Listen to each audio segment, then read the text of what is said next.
True. Okay, well, I guess here, if you're watching on Fayence's channel, he's here with me. If you're watching on my channel, I'm here with him. I think all you guys know. I think if you're kind of a fan of one of us, I feel like you're probably aware of both of us. Kind of. I think at this point, it's sort of the audiences are kind of overlapped. But yeah, we're here in Las Vegas. Last night we just saw Death to All. I guess we'll start there. Yeah, bro. What'd you think of the show? It was unreal. So I think they announced that in 2013. They've been doing that since then, and I've had a chance to see him every time, but I never really pulled the trigger on it. And finally was because I learned from when Sean Reiner died. I'm like, oh my gosh, if your favorite guys, you can't see him sometimes. So I was like, I got to do this for him. Especially this is Symbolic. Objectively, I think Symbolic's the best record. Critically acclaimed, I would say the most too. So yeah, it was perfect. Everything lined up really nicely, so it was incredible. So that's why I'm here, and of course messaged you, and then it was like, I hope that Chriss can come and stuff, because to be able to experience with a fan and stuff like that, it's really cool too. Fan of the music. Yeah, we were showing the lyrics beside each other. It's sick. Yeah.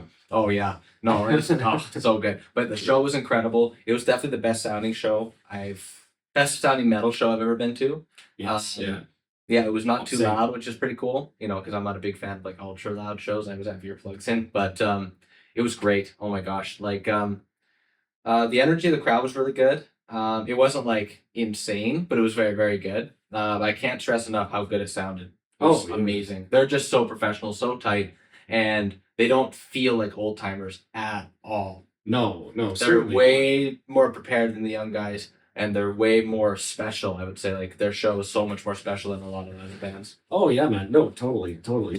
Yeah, it was crazy. I think during one part, I was clapping, and I was like, hold on, I can really hear myself clapping. Yeah, so totally. It was nice to be at a show where the volume, even, I always wear earplugs too, that was reasonable. Yes. Yeah, so many times I've gone, and when things get so loud, it gets really hard to balance it, right? Because if the lead guitar is too loud, it's so piercing, or the bass gets too overwhelming. But yeah, just what an incredible, and maybe we'll splice some clips in there or something like that.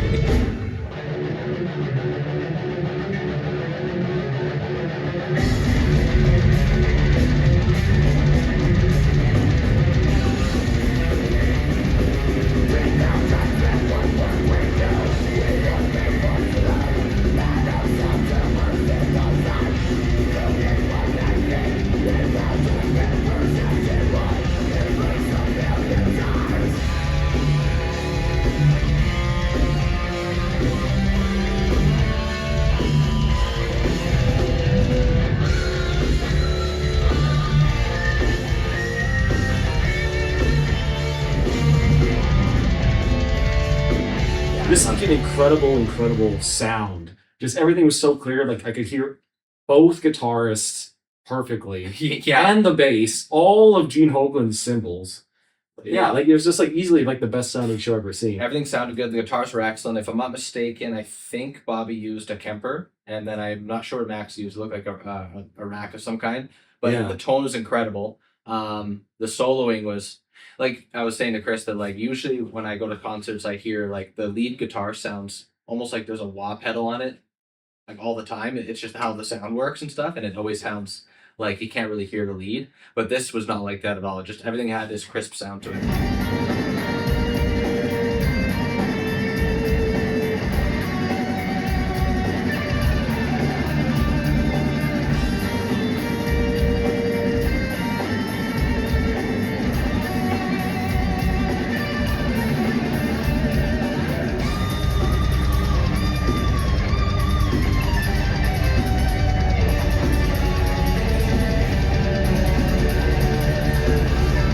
The absolute best thing I would say is aside from the fact that the songs is Max Phelps' voice. Oh, dude, he's the GOAT, man. It's unreal. I'll splice some parts.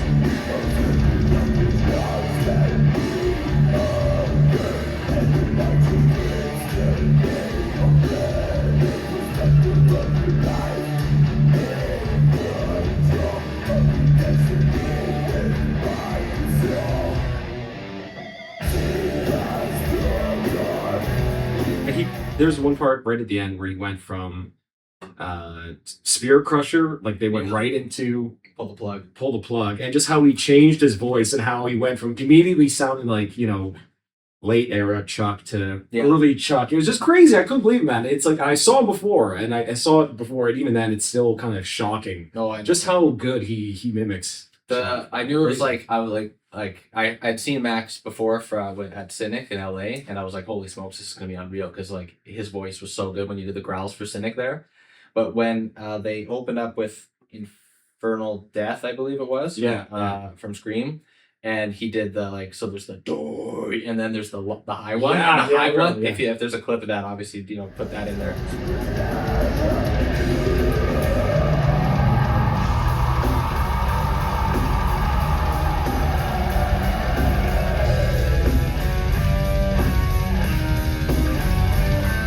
That scream was like, holy smokes, we're in it. Because I've tried to do that scream before, like for posts and whatnot, and it's like you have to have like an actual technique to do that. Like you can't just be doing what I'm doing, just going on and just being like, Yeah, because it's such a crazy kind of unhinged scream that he does on the record there too. Like it's like kind of almost full voice, not like full distortion, and it kind of like cracks. Oh, I don't know how Max Phelps does it, man. He like nails every single different vocal. He's a professional, right? Like he actually practices, and he understands like that I need to go from this album to this album and this type of vocal tone. He changed it even from like human into individual thought patterns.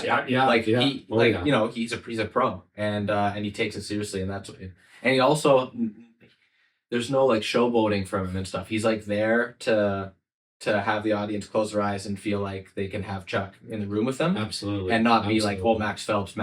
It's not the case, even though he deserves his own huge praise. Yeah, like you said, I got to make a video on him now too, because he's extremely underrated twice, and like you said, like they played like a 2-hour long set. That's so long. Insane stamina from all the guys. Like I was kind of sitting there playing air guitar once in a while, even like my rig. We were getting tired. Air drumming and air bassing and air everything. And just the fact that he just nailed it, and I was telling him or Brandon fans, whatever, telling fans every day. Or that I saw them last time with the song Perseverance, the same thing, like 2-hour show, and then they ended with Painkiller, like was one of the last songs, and he nailed the Chuck Painkiller vocals at the end crazy. of the show. That didn't happen on this show, but for that show to have happened, to witness the Painkiller stuff, like even Chuck was like, man, like I can't really do that live. That was a cool studio setting thing. It's just different stuff, but for Max to do it, that's like, because you actually have to be able to sing. You have to hit a note. Yeah, it's not just tone, right? Yeah. So. I was absolutely gobsmacked on that one. He actually was kind of hitting a little bit of notes on the Spirit Crusher, like Spirit. Well said, yeah. He did some of that falsetto kind of like growls falsetto thing. That was really interesting. I didn't expect that. Like, and again, right? That's the detail of him like studying that Chuck wanted to go into that direction. Like Chuck was over the death metal thing.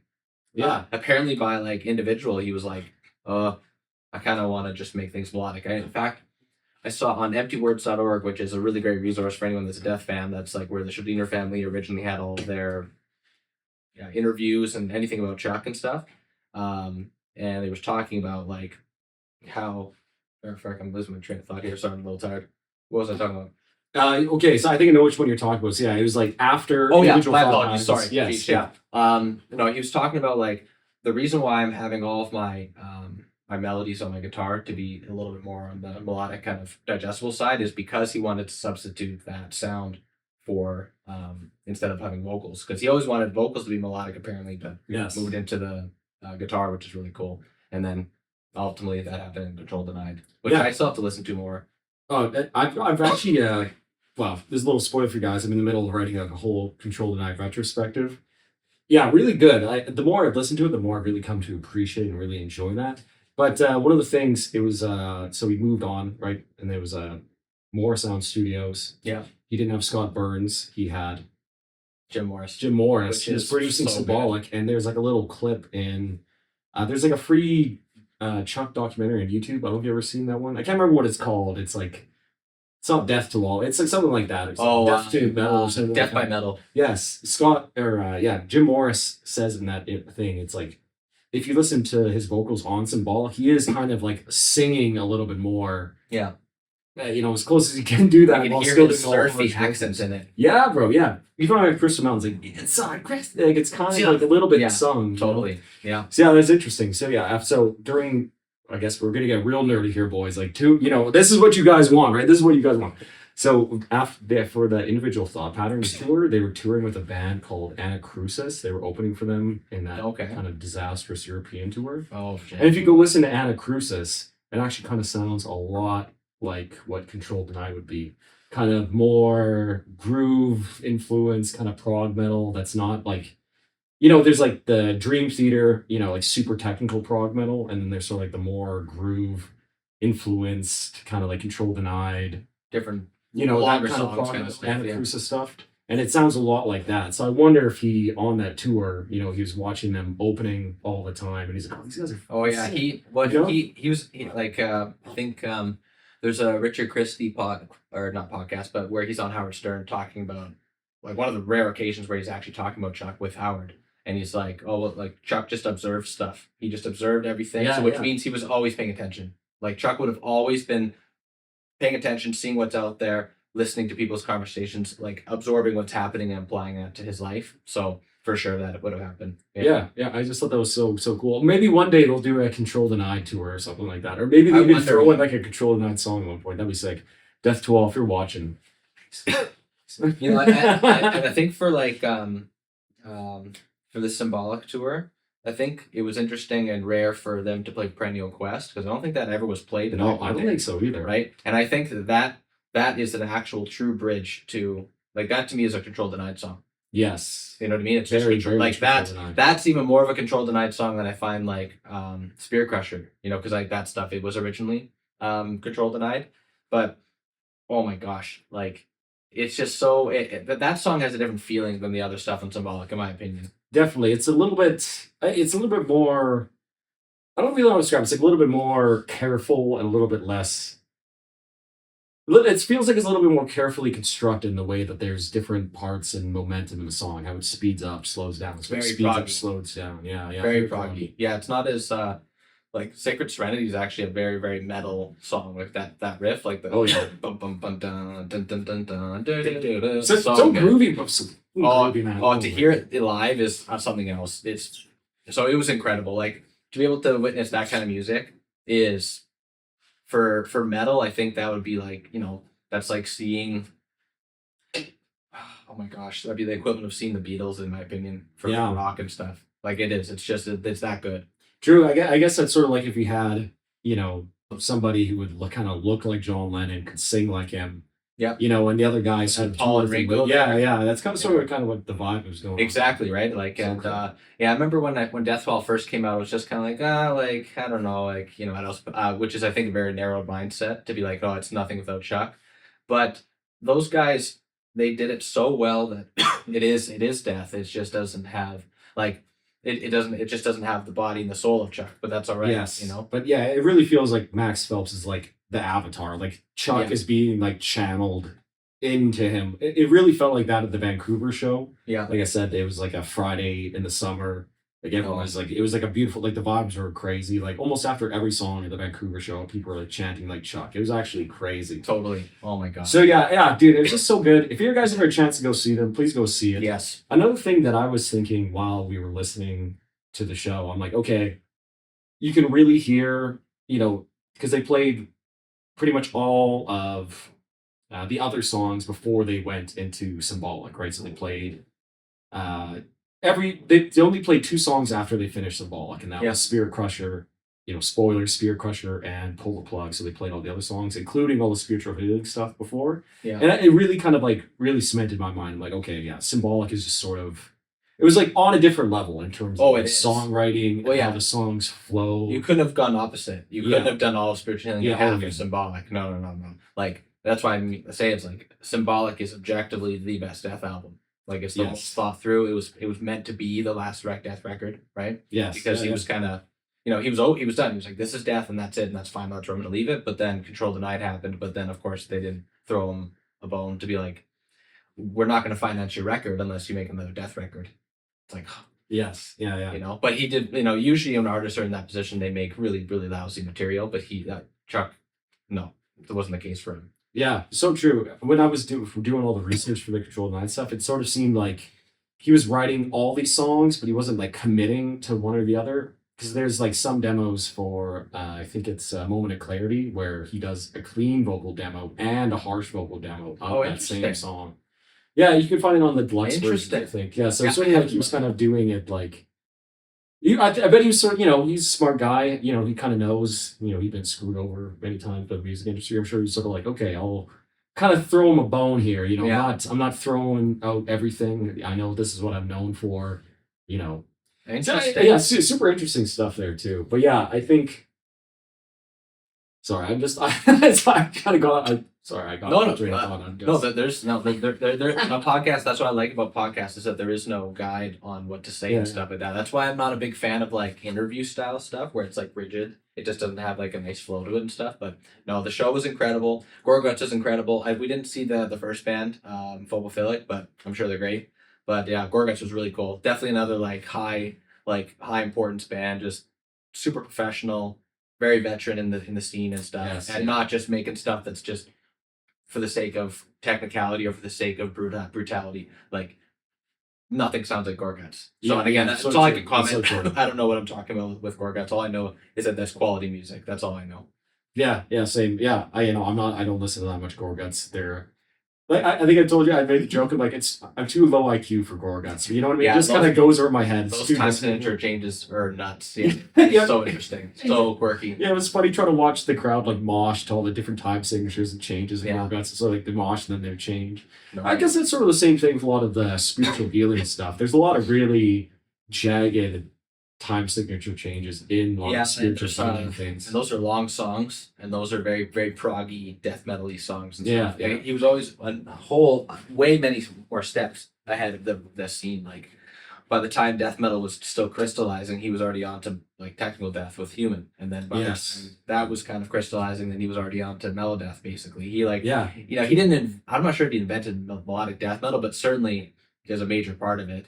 Like, well, like, Human, there's like, they play Lack of Comprehension. To me, that's basically a melodic death metal song, in my opinion. That's basically, you're almost there. Chuck has only melody in his stuff. There's some kind of like tritone stuff or some kind of diminished, kind of underwater kind of sounds, stuff like it's a little darker, but generally he's got a great melody going on. Oh yeah, but that's, people say like Slaughter of the Soul kind of invented metalcore. There's a lot of really dissonant tritone stuff on Slaughter of the Soul too. And to me, that doesn't sound that much different from a lot of, especially, like Human, it was there. Actually, even when they played Altering the Future during the bridge with the solo, I'm like, hold on, this is like a melodic death metal riff kind of. Totally. Yeah. Totally. Yeah. You know the one I'm talking about. Yeah. Totally. It's got like a gallopy swing to it, and then it's Altering the Future. Yes. Yeah, totally. Yes, bro. Yeah. And a few of my students were saying like how the spiritual healing stuff actually stood out to them more because the symbolic stuff translated like perfectly, but in spiritual healing, the mix on the record is so clean and it's so like in your face, but also not like pushed and huge. It kind of underwhelms in some cases. But it live was like amazing. Oh, the spiritual healing stuff live is like I think it's meant to be live and stuff. Like I have like spiritual healing on vinyl and it sounds great, but it just doesn't have the same like raw punch that live does. But the spiritual healing stuff is a huge huge gem. It's amazing, hidden gem rather. Yeah, for sure. Like give spiritual healing like Leprosy's mix. You know what I mean? And it's like an entirely different record, almost in my opinion. Yeah. No, it's Leprosy is my favorite death record, but objectively, again, the best I think is Symbolic. Yeah, like when they played that opening riff after the cool guitar intro and Within the Mind. It's so heavy, man. That's one of the heaviest riffs I think I've ever heard. No, decent. Oh my god, right, exactly, right. The show, it gave emotional reactions, which is what you're looking for when you go to a film or when you go listen to a band or see them play. Oh yeah, anything like that. Like you're not going there to be like, and actually to quote William Friedkin, who's my favorite director, he directed The Exorcist and stuff, and he was just like, no one goes to a theater to be like, huh, that was interesting. Like that means they thought it was garbage, right? No, like we don't go to a show to be like, that was interesting, you know. No, you go there to like be like shocked or to be just emotionally overwhelmed and stuff. And that death stuff was just unreal. So yeah, lots to study from that. And I've got Chuck on my wall and stuff, and I've got the death logo on my wall. So yeah, like it was a very full circle thing for me to be able to see in live. Yeah, man. If you guys go, like, please go support those guys, man. They're out touring. Yeah, when you're home on vacation, like here in America, where they had Thanksgiving and stuff, right? They're away from their family to entertain us. Like that's a tough job. I don't do it, you know. Yeah, well, their touring would be crazy, you know. It'd be it'd be awful. I'd like to do it like once, and then just to say I did Chuck hated it. Ahmed hated it. Yeah, I don't think I'd like it. You have to be a very patient person. You gotta, and also nowadays you have the ability to not have to do it, right? Like back then you couldn't just be a musician and not tour. Yeah, there's no revenue stream for it. Like great point. Yeah, it's kind of interesting now. It's almost sort of like the worst and also simultaneously like the best time to be a musician kind of now. Yeah, it's like the worst if you're trying to do it the old school way. But I think you're doing something cool, very cool in the way that you're building your brand, for you, sort of like the modern lingo with like all the content that you're posting, right? And then obviously made an excellent record to go with it.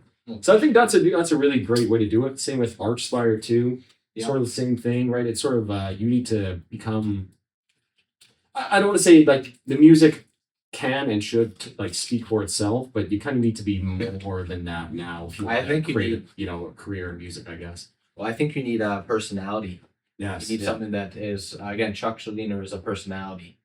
Yes, there's people that are way better, were and are way better at him than technically speaking, but it doesn't give that emotional response out of people as much. Yeah. Like and Muhammad, for example, another big inspiration for me, Muhammad Sweetschmitz from Necrophagus. He, he's awesome and stuff, but he's here, and there's something about Chuck Schuldiner that strikes emotional chords with like. Ripples through people's lives that Muhammad doesn't, and that's why Chuck's special. I don't know what that is, but it's something. Yeah, it's probably the fact that he was one of the pioneering death metal guys, but then didn't just stay in that lane, evolved it, and influenced so many different bands and people, and then of course very tragically passed away young. Yeah. Whereas Muhammad sort of just has like this everlasting mystique around him. He's still around, but he just kind of left it all behind. Made 2 masterpieces, and then it's sort of, but. If you think about it, it's almost, Necrophagus, the music has spoken for itself so much over the years that his mystique has only just like increased. Like probably more people know him now than ever. Yeah, that's what I hope for, right? Like, because when I got into them, they were still touring. They were still a band. They were still going. I never got to see him. I was just like 1 month behind, unfortunately, from seeing him. But, like it just shows that if you make great quality art and you have a unique personality that you help inspire people with and stuff, like good things will happen. Yeah. I guess here's the other question for you. What do you think we're going to see Max Phelps doing Necrophagus for all tours? I hope so. I hope so. Dude, that would be insane, man. That would be well. There's these kids out in Berkeley. I forget if it's in Boston or if it's in California, wherever they are, but they're doing that. I think they're like a 6-piece band or something like that. Really? They're doing they did a like a Necrophagus set list and stuff like that. No way. With vocals and everything. So so like kudos to them and stuff, right? Like I hope that they can get a budget behind them that I can get on the road and stuff because there's demand for it. Tech death will always be underground though. Like it's like that death metal or like melodic metal of some kind will always be like, have more customers or fans or whatever. But tech is always going to be a little bit more underground, but you can still make a great impact in it and stuff. That's kind of the lane that I'm in. So yeah, absolutely. Yeah. Man, just so cool, man. Those 2 bands is like of all the death metal bands that have been around, it's like those two to me just seem so something like the mystique around them, like the tragedy around them. Yeah, I said this to my students, and I just kind of realized that you got Chuck Schuldiner that physically passed away, and then you have Muhammad that artistically passed away. Yeah, dude. Yeah, right. So it's 2 deaths in metal, right? But like spiritually or physically, you know what I mean, or emotionally, whatever you want to call it. But yeah, it's too bad. So those are 2 tragedies for sure, death and Necrophagus. But again, good material can outlast, and just because those two guys decided to pick up a guitar, look what happened. It's true. You know, it's like Macho Man Randy Savage says, the cream always rises to the top, right? The cream? The cream. You know? Oh, I've seen that. That's the funniest thing ever. Oh my gosh, that's so funny. His promos. They're all the best. Yeah, so it's like, you know, time sort of filters out a lot of the noise and chaff and leaves you with like the best stuff every time. I think so, yeah. Like Dallas Tolerway said this really well. Like he was doing a show, like kind of one of his later shows at Nile and stuff, and he's like, it's great to see everyone here and stuff. Now all this pop stuff on the radio, that stuff comes and goes, but metal always stays, you know, true and stuff, and the fans are big time fans, you know. Absolutely. You know, like Evan and I were talking about this the other day. Metallica in Edmonton, where I live, right? They sold out 2 nights at our huge football stadium, like 7,000 people. I was thinking to myself, like, is there another artist that like could do that? Who's around in right extreme now? music and extreme music that Metallica's extreme music, like that's that's rock metal, you know. Dude, for sure, yeah. But dude, Master of Puppets, that song has over 1 billion streams, and that's a really like dark, oppressive, and heavy, progressive piece of music. That's only since what, 2009. What about all the records they sold before that? Yeah, man. Yeah. No, it's big deal. Like, well, no, that was recently, bro. Like this summer, they what's that? That was this summer that Metallica did. I'm talking about the streams aspect of it, right? Yes, yeah. So, like, it's impressive to have, like, you know, Ed Sheeran come out in 2017 with Divide or whatever and have that many streams on Shape of You, right? But then, right, exactly, right? Yeah. That's a great piece of quality music, actually, too. But no, like, decades before Metallica is killing it. They've been killing it since 1983 or 82, whenever they're in the early scene. So, yeah, no. But when Metallica and Megadeth are actually done, the metal world will be very different. It's like it's like in the investing world when Warren Buffett passes away. Like it's a change of the zeitgeist. Oh, dude, absolutely, yeah. And I think we're going to be in for that here right away, right? You know, Megadeth is on their final tour. Metallic, supposedly pay the bills to it. You know, Iron Maiden's getting pretty old too.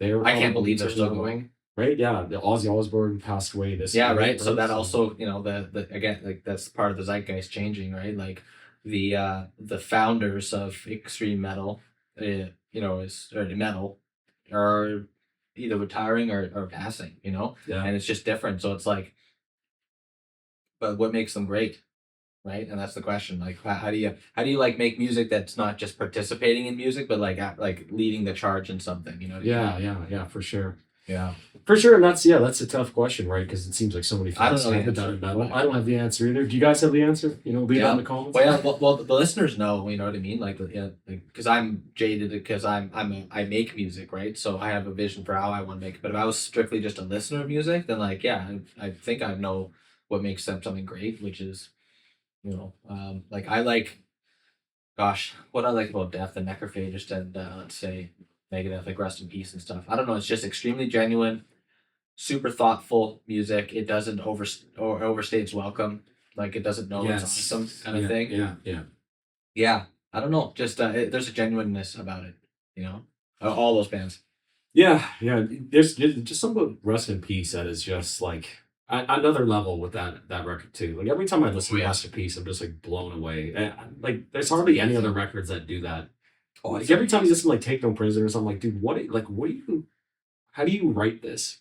You know, like even Dave Mustaine said, he's like, how did I write this? Like, well, again, like you're just like this artistic flow, it just works and stuff. You got the right people, the right time, right place, right? You got Marty Freeman, you got I forget what the drummer's name. Nick Menza. He killed it. Dave Ellison, you know, a guy like a rock that's kind of by your side and stuff. Everything was correct. Just the right time.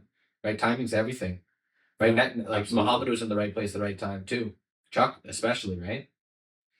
But Florida, all places. Even though it wasn't just him, like there was other peers that were like they had this inclination to like want heavier music. It wasn't just only Chuck and that was it. There was tons of other people. Yeah. So you go to Wonder Man, you know, Muhammad in Germany, like he kind of seemed like he just sort of you know, it's almost sort of like a, you know, obviously there's lots of metal bands in Germany, but it's sort of like, you know, you have like a field of concrete and like one flower pokes up, and that's sort of Mohammed Sweetmas coming out of Germany with this crazy, like unbelievable, groundbreaking tech death. You know what I mean? It's like, what was going on? The reason why he'll never, or the Necrophage will never be replaced is because it's a human being with extremely high intellect made that album. Like there's other people that are smart and that have made technical music, but he's a savant. Like he's a genius. And that kind of a mind, you know, can't be replicated. And so that's why it's just 1 in a trillion chance that a guy like him got into our kind of music. Yeah, and like picked up a guitar when he did. You know, the drum programming came out when it did. Exactly. You had that drive to just sit there and like record all that shit. Like in his, what, you had recorded like in a closet? You said the first onset was it or something? Onset was recorded in a rehearsal space. I think that there's a photo of it on their old website. If you go on like Wayback Machine, you can go on Necrophage D, and it's got old photos and stuff. .de. Yeah, exactly, totally. It's just a rehearsal space. So just I think he had some foam padding on the wall, and he would have just gone there probably after work and after school and stuff, and just worked his butt off for like 2 summers. I think it was insane, man, insane. Yeah. That's crazy. Yeah, and then the drumming, that would have been awful. Like, I hate programming drums, let alone on an actual drum machine. That would have been awful. What would you program them on a Guitar Pro, or do you actually get like a DAW? I would program them on a piano. Like a piano roll? Yeah, like I have my piano with me, and I would actually. Oh my god, bro, you're a sicko! You know what? You hate drum programming. You gotta get the. Yeah, I would play. I would play like I'd have my double kicks, and I would play them. And then I would, you know, then obviously like I can't, like, you gotta quantize that stuff obviously. So I would actually like play the cymbals. Like I never drew in stuff. Really? I always played it. Yeah. Oh my god, bro, that makes it like even more. And I on my song Crowd Control, that's where I was like, this is the best I can do, and I'm done with doing drums. I'd rather spend the extra money to hire my hero. Yeah, no, that totally makes sense. Right? So. What did Hannes think of your music when you sent it to him? Like, did he give you feedback or say anything about it? Or? He said he liked it, but at the same time he's like, well, it's not really my kind of brutal music and stuff, but this is very interesting. Yeah, a little bit, and it's unique. And he said it's unique and stuff, and he likes working with me, which is really cool, and I love working with him. His instincts are insane. So yeah, he didn't really say too much. I didn't really ask too much either. I was just kind of like, broad, like if he didn't like it, I think he would have said no. True. At the same token, you know, session musicians are not supposed to really have feedback like that. But like, for example, if someone handed me like some garbage stuff that I didn't feel like represented my playing very well, I wouldn't do it, no matter what the money was. True. Right. True. So at least, but I think he's gonna like the next one though. The next one's actually like it's not testing out melodies that don't belong there. Let's just say that. Okay. I'm excited to hear it because I think your Repose of the Soul, and I've like showed it a lot. I honestly actually legit love it. I'm not even trying to gas you up, bro. It's like it's just so unique to me. I'm like, I love fast technical music. I just hate when it's all, you know, tritone, diminished chords. Like, don't get me wrong, that's cool. That's cool. I just love melodies, and I love how yours is like fast. It's like melodic tech death, really. It's kind of how I describe it. And it's melodic, but also like the melodies are way less heavy than actual melodic metal. Yes. Like it's bubblegum bright stuff, you know, it's more majory, which is like Blink inspired, but it's got like phrasing and aggression from Chuck and Mohammed. Oh yeah, like, you know, crazy picking and the blast beats and everything like that. Yeah, I like, honestly, like, yeah, some of the most unique stuff I've heard. It's just such a concept. Like, what if I just made tech death, but, you know, I don't know, and who knows, it could catch on. I don't know, but like, for example, Owl City, I love that guy because he's a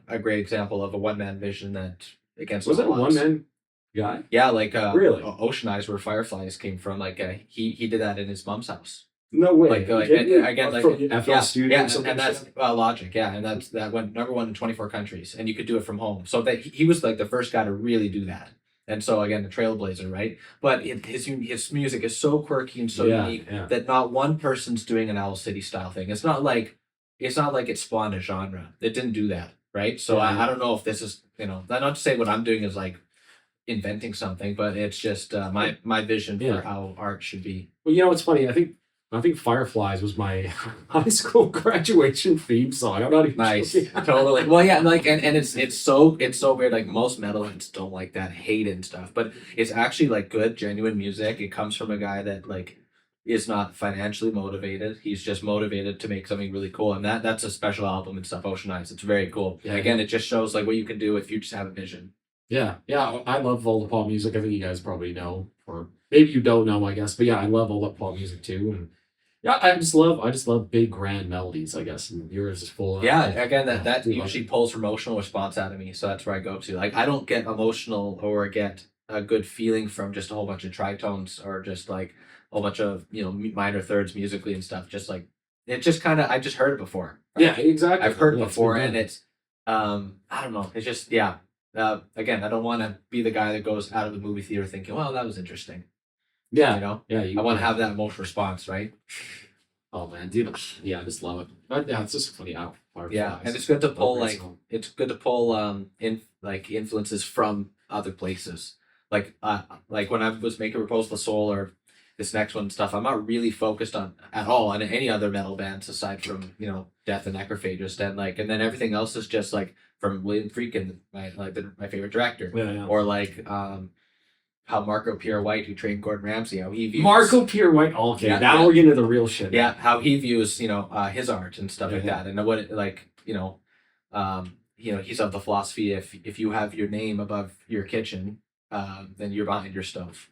You know what I mean? Like Yes. you as the person is very like your soul and character should be all throughout the entire production of the music. That's why I always be in the producer seat from now on. Yeah, that's pretty funny, man. It's like Marco Pierre White, Gordon Ramsay. Those guys were like basically the exact same age as like Chuck, kind of coming up with the exact same think they were period, like born in the late 60s, yeah. 80s.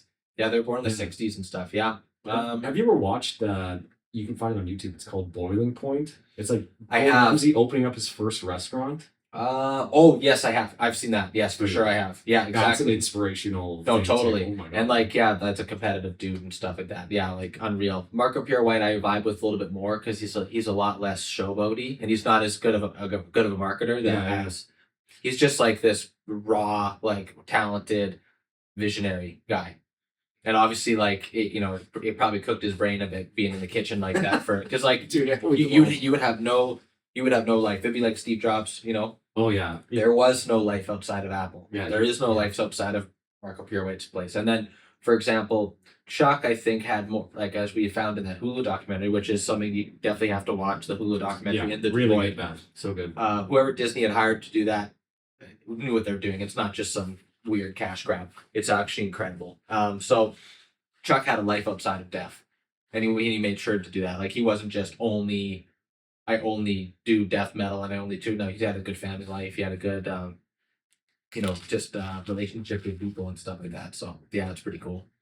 Yeah, well, it comes off like in interviews, like it's said so many times, but he just doesn't seem like the regular death metal guy. Like the Florida accent too. How Yeah. funny helps that. It's so like, funny. Yeah, he's the most like non-death metal guy ever in terms of how you perceive a personality of a death metaler. Yeah, the same guy who did that infernal death scream. He's Like that's I love like, that. like, I didn't use it for like think about it. Like when you take a listen to Scream Bloody Gore, it's scary sounding. I remember when I first started, I was like, and this was in 2009, so this was way after it came out, and I was like, holy smokes, this is like scary stuff. Like I should be listening to this, and then I can imagine what it was like back then for people. Dude, honestly, I couldn't even imagine. We're so. That would have been shocking. I just think we're so kind of spoiled now because even before I heard lots of death stuff, I heard lots of really heavy shit, right? Probably would have heard, Cradle of Filth before. I heard death, you know what I mean? Demon Gorguts, all that stuff. But even when, you listen to like Scream Bloody Gore, I'm like, this is just like a horror film on like, on like a CD, you know what I mean? It's like, it sounds, It's just scary. Again, the tone's right, the production's right, the tape hiss is correct. Everything's just right, Yeah, okay, so when you got your album mixed, did you guys like run it through any sort of like vintage kind of analog gear? I wish. Oh well, actually, wait, sorry. It was recorded digitally at my house. Yeah. And same with Hannes, recorded digitally. I wish it could have been recorded on tape. I wish, but just too expensive. And then I recorded only analog. No, so I had only my amp that I mic'd up, and then I had a preamp that was on my Universal Audio Apollo Solo, but that's a digital preamp. Yeah. And then I think when I sent it over to Christoph Brandes from Iguana Studios, who did all the Necrophagist stuff, I think he would have run it through outboard gear, which is analog stuff. Yeah, like a tape emulator. Yeah, I actually don't know. I have no idea what stuff he did to it. I just say, here's the sounds I like. Give me your instincts, and then we got it within I think like 6 or 7 revisions. Oh, nice. Yeah. I think it sounds great, and I've worked on this so much, man. Yeah, I love it. I appreciate it. Yeah, all from a bedroom. Like you don't need to have this crazy $10,000 studio to do stuff. You don't need stuff. You just need to have that vision and that quality ear for sound. Absolutely, man. Another thing you said, I think you told me a while ago, but it's deliberately mixed a little bit quieter or mastered, and I love that because every time I listen to like a new band, like 2025, it's just like hurting my ears. I can't stand it. You don't, it doesn't need to be pushing the limiter. You don't need to try to compete on Spotify. But that's the next trend, song. right? It's like enough with like the loudest voice has gone way too far. Yeah.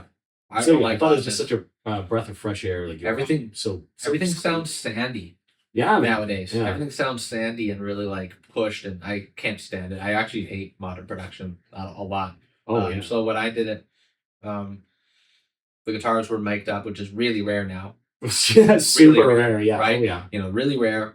Extremely time consuming. Almost no flexibility. Well, no, there was no flexibility. So to get technical, most bands, they will, if they do record with mics, they have another box that captures DI, which means you have flexibility to reamp it and put other distortion on it, or completely not even use the live song.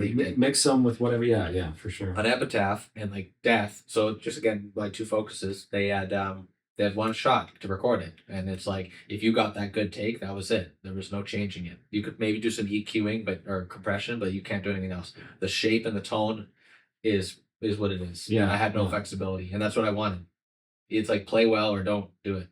No, totally, man. And I think it definitely shows. It definitely feels more raw and organic, and it sounds. I think And again, the feel aspect, right? Like feels good. I want it to feel like something. That's what my goal is. My vision is to have it feel like something. Because I find that stuff that is completely DI'd and completely snapped to the grid, like 100%, the humanity is lost. And you're letting the technology,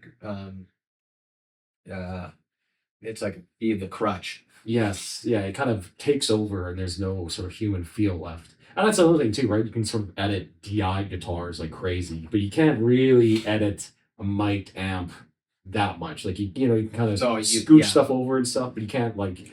There's not nearly as much flexibility as editing DI guitars. Well, yeah, like a DI, you can see precisely where it is, and then you can have it snapped to the grid and have it be all, and there's so many tricks. There's more tricks that I don't even know of because I just focused on old school style. But yeah, I just wish more stuff is recorded like that. But at the same time, I'm lucky because I get to do it at home.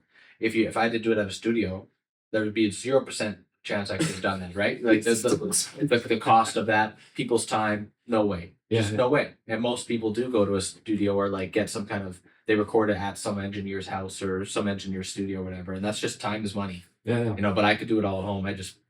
So you're recording at home. You had your amp cranked. Did you just do it whenever your girl was out of the house, basically? No, I did it every day. Oh, every day. Yeah, I'm very, very, very lucky. Very lucky. She doesn't mind at all. So yeah, it's nice. It's for anyone that has a half stack. So it's 4x12 cabinet, and the 120 watt tube amp was at half volume.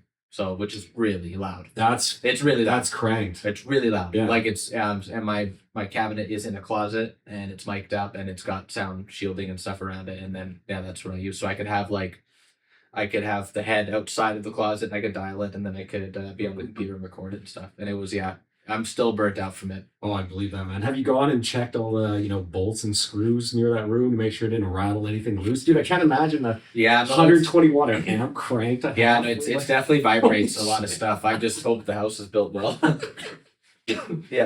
Quite something. Yeah, no, but it was fun. It was cool. But the next one will be done like that too. Yeah, the next one will be done like but I'm gonna punch in tighter because I recorded like too long of segments in my opinion. It wasn't as tight as like Epitaph would be and stuff. So I wanted just a little smaller punch-ins and stuff. Yeah. And but still no like I won't be doing any snap to the grid crap on my guitar. Yeah. Well, it makes sense to me, right? You record something, you learn as you go, right? Not everybody, Yeah, I don't know. Unless I've never recorded an album like all my previous stuff was the album before that, Shrinking Violet, was like which is really good, by the way. I really Thank like you, that one appreciate too, it. actually. That one was half recorded at home with a one mic setup, like super garbage or super bad. And then the other half of it was recorded in Vancouver at Armory Studios. Oh, really? So yeah. And then the album before that, Fade Away, was recorded completely in LA at Sunset Sound, and then also in Vancouver at the Armory. And that had an engineer, and I didn't have any physical input on it. But like the shrinking or Repose the Soul was completely done by me, and I had no idea what I was doing. I was like, holy cow, this is really hard. Really hard. Well, now you know for the next one. Yeah, for the next one. The next one's gonna, like, I know what I'm doing ish, and I hope that it comes across even more tight and better. Now, okay, I don't know how you want to chew. We can edit this too, but Totally. you know, just you got the whole other thing written. Oh, I got my phone. I can. On your watch. Oh, I didn't set it. Sorry. There's a clock over here. It's not you splice that out. But yeah, that's what's going on with my stuff, and you're recording right now too, right? Yes. Yeah. So I finished recording all the rhythm tracks for me. I just did DI. You know, I didn't want to bother everyone. I don't really have like a good spot to put nice mic'd up cab either. Well, and you got to do it like loud, and if you don't have a place to isolate the sound, it's just like don't even bother. Yeah. My my valve state 8080, it sounds good, but if you put it like the gain a little bit too far, it like kind of starts clipping and cuts out. It needs to be repaired anyway. Something wrong with it, dude. And the guy in Edmonton, I sent him a message. Dude, 9-month wait to fix tube amps. What? From this guy. And he's like the best C4 Soundworks. I think he might be the only guy at Edmonton actually fixing tube amps anymore. It's better for you just to drive down to Calgary and do it. Yeah, I guess so. If you needed to. Okay, send me if you know a guy, send me that. I need to get Steve, our guitarist, he's been doing my stuff since I was 15. Yeah. And still does to this day. And he contracts out his tube amp stuff. Yeah. And it's like, to retube my amp would be $200 or something like that. Oh, nice. And it's like a few days turnaround. Yeah. So what I've actually been doing is like when I just play, I just have like a 6505 like MIDI head. And I just wired that into like the speaker. Nice, yeah. So it's like 6505 going into G1275T. Sounds pretty good. But for my album recording, right, it's gonna be like melodic death metal. Took a lot of inspiration from you, like after you came out, it kind of like rewrote and organized all the stuff. And to me, I'm like, okay, so I'm recording at DI. This is going to sound like I'm sniffing my own farts a little bit, but I'm like, okay, I'm going to try to treat it like it's an actual studio. So like, okay, every song that I'm tracking rhythms for, I got to get it done in one day. Yeah. So like, practice everything for that song, and then you just get it all done in one day. Like there wasn't me spending multiple days on one song. Okay, interesting. So I had to get it all done.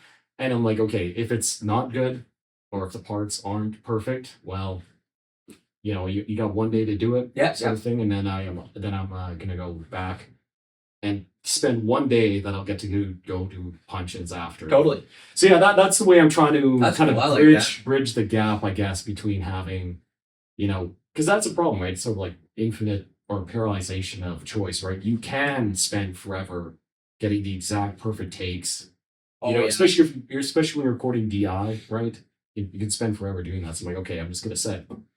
Try to put a limit on myself. Like, hey, one day, that's all I get. I can't stress enough that William Friedkin's quote about he's like, I don't ever look for perfection. I look for spontaneity and a tone and a feel. Yes, and like that to him is better, and that to me is better as well. Like, what if one take is not actually as tight, but it's like, whoa, like that has like a really, really cool sound that makes me feel something. That's the take you keep. Yeah, even if it's not as perfect. Yeah, exactly. So it's sort of my thing with it too. And when I was recording, sometimes I would change some parts that were different from like how I wrote it. So it's kind of, it should be pretty cool.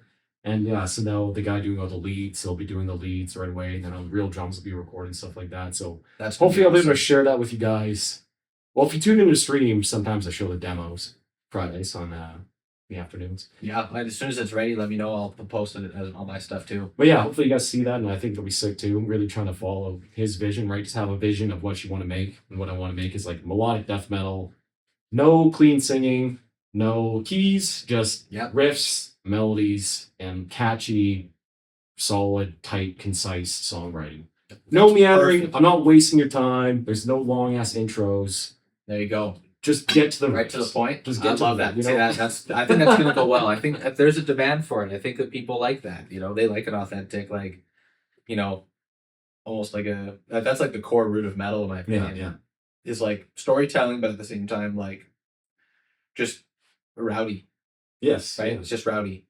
That's what metal is. Absolutely. And some, when I do the vocals, I can do the same approach, like one day, one session for each song. Yeah. And if it's not good, well, So, you know, I'm paying for studio time. You know, I can't. yeah, you know no what I mean? kidding. That's Yeah, not like something. I'm not that like I can work under pressure, but at the same token, I don't think that I could do what you're doing. That would be really tough. So kudos to you. Well, You do that. your stuff is like way tougher than mine. I made sure like the rhythm But at parts the were in same, the heart. I don't know, man. Like, at the same time, like I don't know, like if I was thrown in your recording position, I don't know if I'd like play it any better than you. You know what I mean? Like I'm familiar with my stuff and I'm familiar with how like my playing goes and stuff. But no, that's something I try to tell all my students and stuff is like, and myself, like there is no easy music to like to play like Yeah. to play identically to Tom DeLonge would be very hard. To play identically to George Harrison would be really hard. To play identically to Chuck, you know, Yeah. you know, all that stuff, right? So True. it's all hard. Yeah. Sometimes counterintuitively, like Yeah. the slower music is actually like way harder. Yeah, yeah. Every time I'm like, oh, it's like, oh, whatever. Like, I'll just, you know, what? No, that's when it kicks me in the butt. Like, it's all hard. I think all of it's hard. It just depends on how much detail you want to give to it. Yeah, yeah. So yeah, I think it'd be pretty cool. We'll be repping the Alberta metal scene. We'll I hope so. resurrect it from the ground up. Yeah, like yeah. There's like, you know, I think there's you know, metal I think goes in ebbs and flows and stuff, and there's like things. There's a big trends right now in metal. Again, like the production style of metal is very like slammed and extremely extremely loud. I actually can't I almost can't stand to listen to like it anymore. Like, I know. I don't like it either. And again, like art is usually a response to some other art that you have a disdain for. Yes, yeah. Right? Like you know, the Ramones didn't like bands like Fleetwood Mac and other kind of softer rock, so they're like, no, we have a vision for how punk should be. And then, you know, hardcore guys, hardcore punk, same thing. They're like, we like the Ramones, but I think we can do something a little different. And then thrash comes along. Who knows, right? So true. It's like real side note here, but the Ramones, underrated down-picking band. Oh, yeah. You want to talk about stamina, man? Oh my god. Yeah, and they would play probably like 30 songs in a night, I'm sure, Yeah, right? Because yeah. they were 2 minutes long and they were a headliner. It's crazy. No, the Ramones, I'm a big fan of the Ramones. Like, that's just a classic, fantastic rock band. Yeah, man. Like, they're just fantastic. I love the Ramones. That's also a very authentic style of music where it's just the instrument and it's just the raw talent of these guys, and that's it. It's great. It's ultra simple and stuff, but that's the point. Yeah, absolutely. Yeah, so it's kind of interesting that we kind of, you know, obviously been talking to you for like what, year and a half now, maybe. Yeah. But you know, we kind of arrived at the same conclusions a little bit independently here. And there's another guy I actually want to shout out to, Michael Chavez of Hemotoxin, down in I think he's in the Bay Area, California. He basically did the same thing with his band Hemotox. I think I said it to you, but he like recorded his own stuff, and it's really old sounding. You know, he recorded all himself. Awesome. I know that's check out that. If you like his music, go check out Hemotox and His Loss. But yeah, it seems like there seems to be like this sort of, I don't want to say like counterculture. That sounds like a little bit too pompous, but this sort of like reaction to how clean and precise and robotic.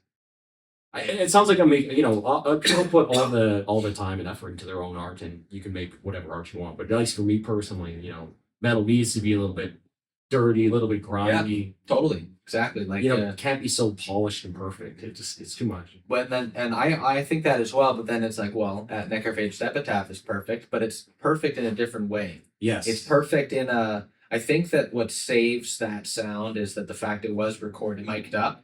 Yes. And the fact that there wasn't snapping to perfection. There was like, you had to play it, whether how small the recording was.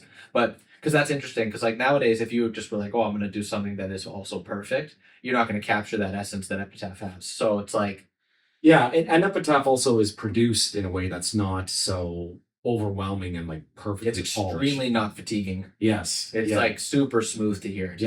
I guess that's a better word to put it than perfect. Like fatiguing to me, at least. Like so much of the stuff is so loud. Yeah, like each kick is like hurting my ears, especially because I listen to music like almost all the time on AirPods. You know what I mean? It's like it's too much, bro. Like fatiguing. A lot of death metal is fatiguing, and that's just the nature of it and stuff.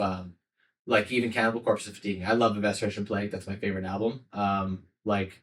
that album's not as fatiguing as others, but like, you know, it's kind of like, oh my gosh, like this guitar tone is like kind of getting to my head and I just need to kind of shake it out a little. Epitaph is not like that at all. Yes. Like it's this weird mix between like brutal but also extremely clean. It's almost so clean at some points it's hard to remember that it's distorted. Yeah. Lots of not very much distortion on those guitars too. I would say that amp was probably had its gain at 11 o'clock or noon at the most. At the most. Same with like Symbolic too. A lot of distortion on the guitars in Symbolic. Very clean album as well. That tone I find they fixed it in Sound of Perseverance. I think Symbolic's tone is far more sandy and scratchy. Yeah. It's buzzier. It's buzzier. Yes, yeah. I'm not sure if you kind of hear that, but it's definitely buzzier. Whereas Sound of Perseverance, again, it's like it may have been the same gear. It probably was the same gear. The way that mic'd it up, if they had the SM57 here versus here, it'll change everything, right? So that's funny. Sound of Perseverance, I think it's my favorite guitar tone of all time, man. It's so like fiery. That's the most perfect, love it. clean metal guitar tone I've ever heard. Yes, And by clean, so I mean good. just like audible kind of stuff. Like, but probably the sickest tone ever is Carcass's Hard Work. Hard Work. Yeah. That's that's the sickest tone ever. It's just like so metal. Whereas, So but it's nasty not and as clean. snarly. Yes, Yeah. exactly. It's not as clean as Sound of Perseverance, and it doesn't. It's not my kind of vibe for like. I like Angle sound, which is the, like Epitaph sound and Onset and kind of what I'm doing as well and whoever. But yeah, no, it's big fan of guitar tone. I could talk about it all day. Oh yeah, man. Oh yeah. You ever listen to Bolt Thrower? A long time ago I did. I remember seeing a video that you were talking about all that stuff. You check out the album like Those Once Loyal. That's like another really Okay, you have to check interesting, it out. like well written, sort of concise album. And that was an album they knew it was going to be their last album too. Which year was that? 2005, and they ended up touring until like 2016 after that. So Interesting. it was like, this is our last album. They, I think they either headlined or co-headlined with Necrophagus in 2006. You do probably. Yeah, they Absolutely. did. Yes, it was a European tour, and they co-headlined with them or something like that. And or I forget who had top billing, but both Throwers like, is it thrashy or is it just death metal? Like super death metal. The early stuff is sort of more kind of like, I guess, grindcore influence, but then those Once Loyal, it's hard to say, is like very like mid-pace, just sort of like pummeling death metal, I guess you could say. Totally. Yeah. That's no, I got to check them out. I listened to Left Hand Path like last year for the first time, which is really cool. Really? I know. Insane good album too. Once my exploratory metal side of things happened in 2009, 2010. But again, once I find stuff I like, I kind of just it's not a good trait, but I kind of get focused on it and just kind of forget about the other stuff. But there's amazing metal out there. But yeah, I kind of after I found Death and Necrophagus like that, I was like, all right, I'm here. I found it. Yeah, well, I've been in that path too, right? How many times, But I'm like, what am I going to listen to? Get in the car. Oh, there's Symbolic again. Okay. Yeah, I could do the same stuff over and over for a long time. Yeah, I love repetition. I love the same stuff. That's why I like to just that's why my stuff is just as focused and kind of you could say one dimensional. Like I just kind of do a few things, right? But I like that mentality. Yeah. Do we have a name for your new album? Not yet, but it's going to be. It'll discuss the idea of like how art and humanity is basically under siege by this technological direction that we're going in. Oh, right? Okay, interesting. Right? Interesting. Like again, Steve Jobs, big influence of mine, and so in the Apple HQ, I think even to this day, there's a painting, and it has a street sign, and it says liberal arts, technology. So Apple the idea of Apple was that it was the intersection of liberal arts meets technology, right? So it's this perfect balance. Whereas I find that the technology aspect is starting to completely pummel the liberal arts aspect of things. Yeah, I think that's a very astute assessment, man. Right. Absolutely. Right. I like this. Next year we'll probably be able to see a full motion picture film in AI that was never actually drawn by an animator, whether it was digital or handmade. That's crazy. That is crazy. Right? Like I don't know what's going to be the future for music and stuff. Like, can I just prompt a tech death band out of AI and be done? Well, actually, funny enough, I don't know if you saw this, but like the big Warner music groups and like some of the big record labels actually just like did a settlement, and there's like another class action lawsuit going through as well about all this stuff, because they're like, if you're training, if your AI models are being trained on my songs, my data, whatever you'd say, right? You should be paid for that at the Yeah. very least. So yeah, it seems like there's going to be a lot of it's gonna be it'll be like liberal arts, technology, and then like litigation. 100%. Oh yeah, no, So we're at a massive fork in the road for art right now. Yeah, Film, like Hollywood's in the same situation. And the music aspect as well. Everything is completely at a fork in the road right now. Now, I got to be careful because I don't like making stuff that is timely. Yeah, I don't like that. I like stuff that is timeless. So like Repose the Soul is the concept of life and death and all the stuff in between. But if I just was talking about what's happening in 2025, that'll age it immediately, and I can't do that. So I have to crystallize that a lot better. But you have to come up with some clever metaphors. I guess something. Yeah, exactly. But yeah, definitely like perhaps the idea that we instinctually as humans really like to, if once we find a new tool, is just to completely like barrel with it and just kind of overdo it. That's a great point. And I guess maybe to bring this up, we can probably wrap it up. I assume we're getting close. The song "A Thousand Eyes" by Death. It's got to be one of the most prophetic songs ever. He was talking about that in 1995. Probably wrote in like 94. He was 28. Yeah, living in the pupil of 1,000 eyes. That's probably like the most poetic way you could ever say. We're going to be living in a surveillance state, and then look, right? There's like one camera there, your phone, probably some here, microphones on the TV. Like, oh my gosh, like we're living. Oh yeah, the age of surveillance. The age of advanced observance, and all that is just a tool. Like all this stuff is a tool. Yes, and it's as usual we take shit way too far. Excuse my language, but you know what I mean. So I don't know how it goes with the. Oh, you can swear all you want on YouTube now. I think really they changed the rules. Oh, good. Okay, yeah, gotta poison the lands of the youth. Yeah, absolutely. I think it's I watch them creating things like, you can swear, but it's like, just don't be swearing constantly because like your CPM will be lowered because advertisers don't want it, but they're not going to demonetize you for saying shit once, basically. Interesting. Okay, good to know. But yeah, no, things are interesting right now for art and whatnot. But I don't know, just like and actually, there's another really good quote in Symbolic where he's like, I mean, without judgment, perception would increase 1,000,000 times. Like, what do you think that means? Well, I had a student of mine that actually explained what that means to him, and I think it's correct. Is that like the opposite of like judgment is perception.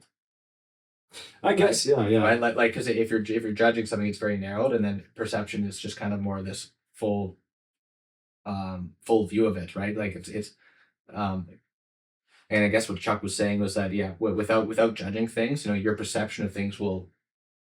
Your perception will increase, right? Again, judgment being very narrow, perception being very wide. Yeah, again, like nobody was writing lyrics like this in Death Note. You know what I mean? It's like no, I just and that's why gore next level, bro. Dude, gore lyrics are just so like I just don't care.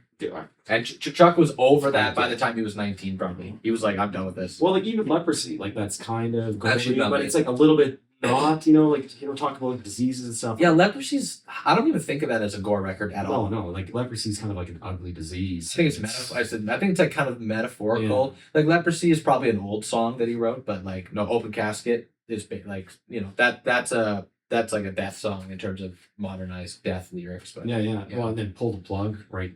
Very philosophical question. Yeah, exactly. Right. So then, he was already this happens when you're recording stuff or when you're making art, is that whatever you're doing, and by the time it's recorded and done, it's basically old news.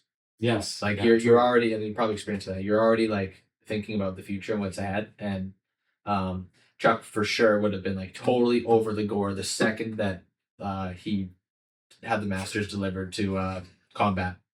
Yeah, like he probably got the record. So he was like, release it out, and you're like, oh my god! And then he's like, I'm so done with this. Like, and then Angels came out. Yeah, exactly. Like, right. So he's already ahead of it, and all these other guys are talking about this other stuff or sounding a certain way. He's always ahead of it.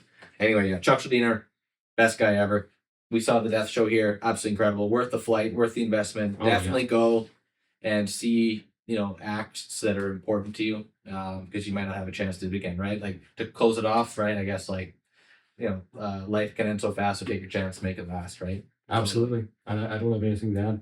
thanks for hanging out with me. I'm fortunate, man. I get to meet him in person for the first time. Yeah, it's first time to meet him too. So sick, man. Like, yeah, love this guy's music, his content. Appreciate Watch it. some Likewise. times, Maybe next time I'll have to come over to maybe we'll drive down to Calgary and I'll play the either be backing up there track or and you- rip a solo or something like that. Anytime, man. Anytime, that'd be an honor. But yeah, I'll either go up there or you'll be down in Calgary. Okay, boys. Thanks for See you tuning later. in. Thanks for watching. If you made it to the end, you're real OGs. Thank you. You love this nerdy shit, so hey, cheers. Awesome.